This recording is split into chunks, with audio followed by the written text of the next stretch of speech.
All right, welcome back to Yahoo Finance.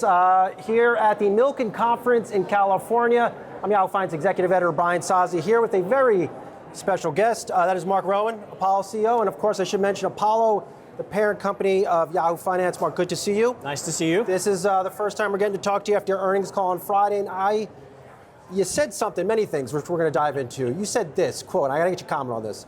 Quote, we have lived through this period of hyper-exceptionalism.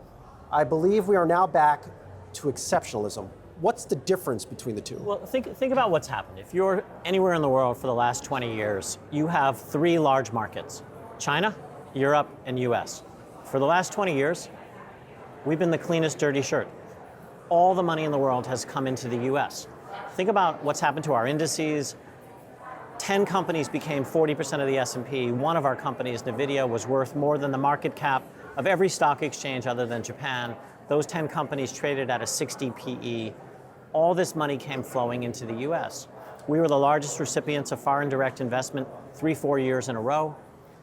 We were it.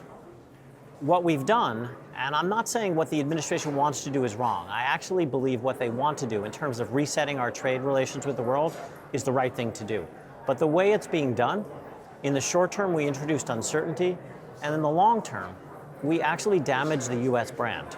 By just moving precipitously, moving in a non-choreographed way, we've given people a reason to think about whether their money is in fact safe here. Now, I believe it is. I believe we are still 60% of all the capital in the world.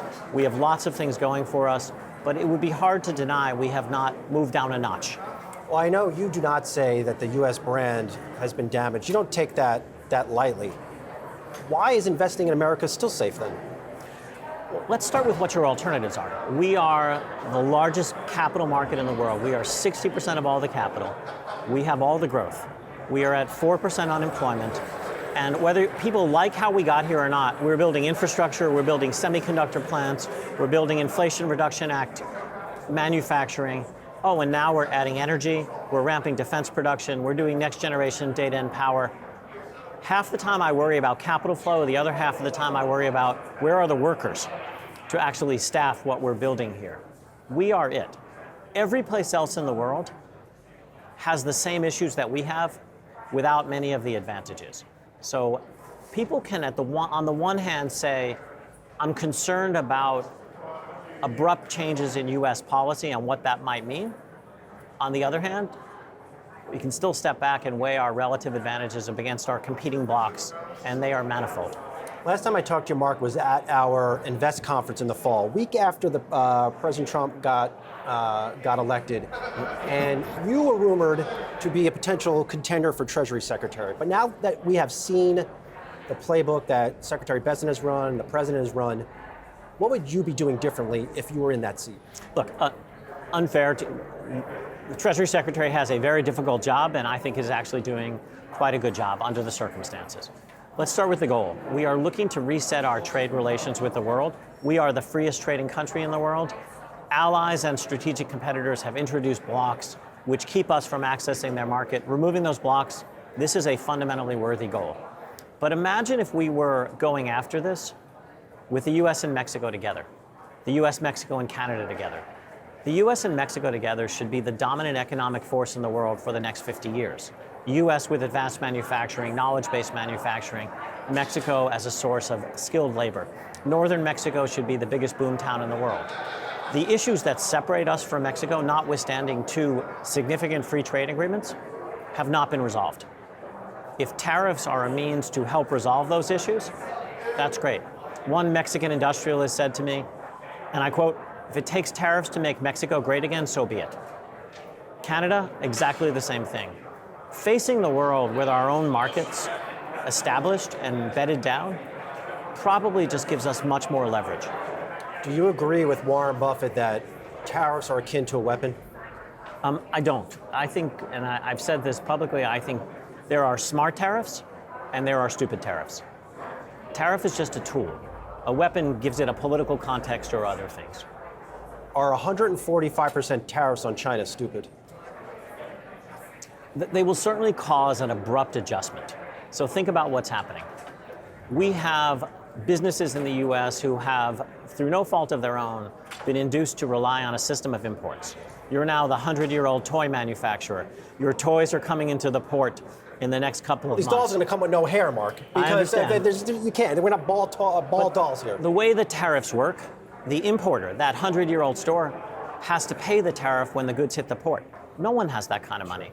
We set this thing up in a way where the goal is worthy, but the method by which we're doing it is actually going to cause significant pain in the US. That's not to say it's not going to cause even more significant pain in China, but if we want to actually get a good outcome here, we have to have the ability, actual or perceived, to withstand this for a really long period of time.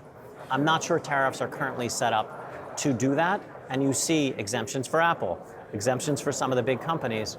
My guess, if we see significant Main Street retail bankruptcies, we will see exemptions on goods. So just a blanket tariff, probably a very blunt instrument. Of course, Apollo owns many, many companies. You get a direct line of sight into the health of businesses in the US and around the world. Do you see significant pain financially in the businesses that you own because of the trade war? We don't. Think of our portfolio is a US-centric and to a lesser extent a Europe-centric portfolio. On balance, tariffs are kind of not an issue. There are winners and losers across the portfolio. What we do see, though, is uncertainty. When you don't know what the rules of the game are, you stop investing, you stop hiring, you stop making moves. And that's what, in my opinion, we're seeing across the economy. We're seeing uncertainty, we're seeing a slowdown. That does not mean that cannot pick up again if we have certainty, but until we have certainty, we're going to see a slowdown.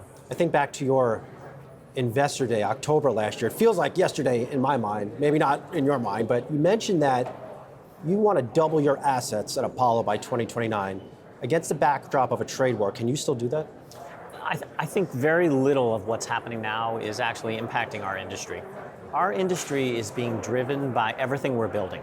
Think about, we're building infrastructure, we're building next generation manufacturing, we're adding to energy supply, we're doing data and power. All of these things are long dated and complex.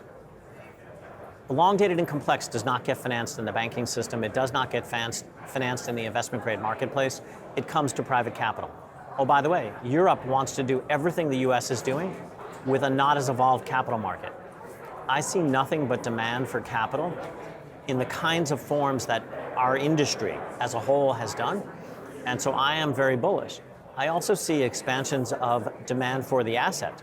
We started as a relatively small allocation from institutional clients. We then added to it individuals. We then added to it retirement services insurance companies. Athene showed in the industry that this could be done and done safely. We then added to it the fixed income bucket of our institutional clients, larger than everything we've seen before. And more recently, we've seen traditional asset managers emerge as potentially very large purchasers of private assets. Among the most interesting things happening in our industry is actually that last statement. We are watching traditional managers redefine what it means to be an active manager, from the buying and selling of stocks and bonds to the addition of private assets to heretofore public portfolios. Most consumers, most investors will not do business with Apollo directly, or Blackstone, or KKR, or any of our competitors.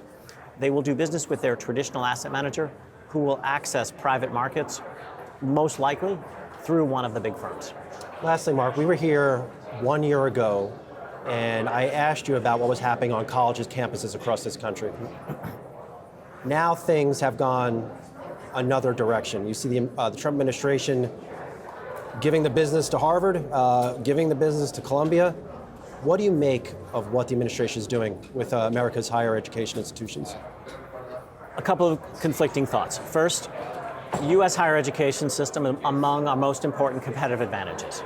Having said that, imagine how it sounds in government, where we have our institutions bragging about the size of their endowment and how few students they admit, where 95% of their faculty and administrators adhere to one political view, where they have failed to adhere to basic norms, where 50 and 60% overhead charges are being leveled against grants to the institution. This is a system in need of reform. Universities do not reform without outside pressure because there is, for most of them, not all of them, very poor governance. What the administration have done right now, and you can like or not like the tactics, they've gotten everyone's attention. There is a conversation coming about reform in higher education. I'm hoping all of these moves actually lead to a comprehensive reevaluation of overhead, of free speech, which I am firmly in favor of, versus preferred and non-preferred speech, how these universities are funded, what their purpose in the world is. I want to see our universities strong and as a source of competitive advantage. It's not clear to me that's where they work. All right, we'll have to leave it there. You've always been gracious with your time. Apollo Global Management CEO Marc Rowan, we'll talk to you soon. Thank you. Appreciate it.